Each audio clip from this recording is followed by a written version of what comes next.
Ladies and gentlemen, good morning. Hi, this is Mr. Feality Ardinas, and today we will be tackling about corruption, which is the most highly relevant rank in our societal movement today. Once again, good morning.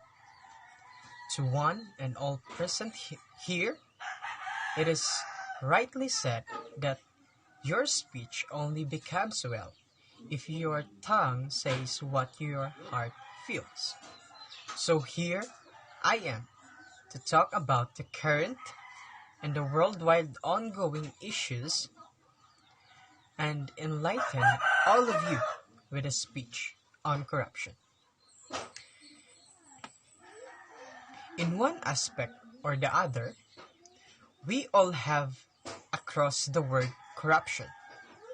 According to political ideologies' definitions, corruption is a form of dishonesty or criminal offense undertaken by a person or organization entrusted with a position of authority to acquire illicit benefit or abuse power for one's private gain.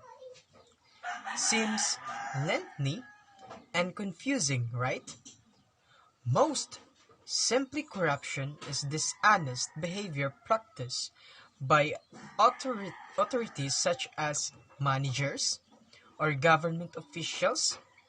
This is how people with power rules the world, thereby violating certain people's rights and privilege. It is said that time changes everything. But here it is.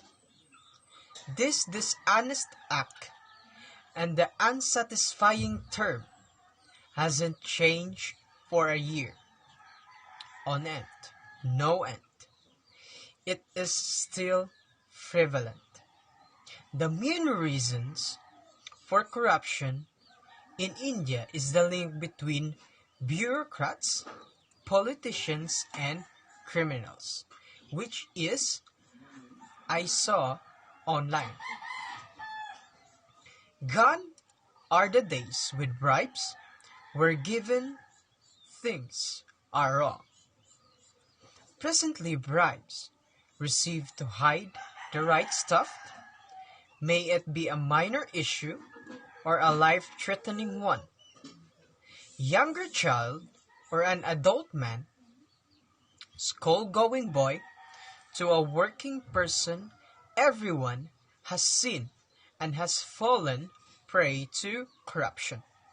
These days, even if a person isn't qualified enough for a public sector job, he can quickly get it by spending money and giving bribes to higher officials, which is very common in our society today. Well, what is speech on corruption without some examples? So here are some things which we must have experienced at some point in your life. Have you ever applied for your child's admission to a big reputed college? You can observe in a few of those colleges that if you aren't eligible for admissions, then a bribe is the door opener, which is they are using for money. But this is the sad truth of these days. From getting admission to reputed colleges to being elected with numerous votes, everything unless more, minor, or move ways is inducted with corruption. But the most significant and worst corruption is political corruption. In illegal terms, political corruption or malpolitics uses power by government officials or their network contacts for an illegitimate private gain. This type is the most concerning one, as it erodes the fundamental value of the law that governs and regulates society, creating massive mess in a country as a whole. Now, you all might be thinking that this happened only in the well-established and sophisticated cities, but that's not the case. It occurs throughout, inside and outside the country, from metropolitan cities, towns, and villages, are all part of this evil game. And it is common man who gets unnecessary trapped in the dishonest strategy of this game. The heights of corruptions have reached such an extent that strict law can also reduce but not abolish this corrupt mindset.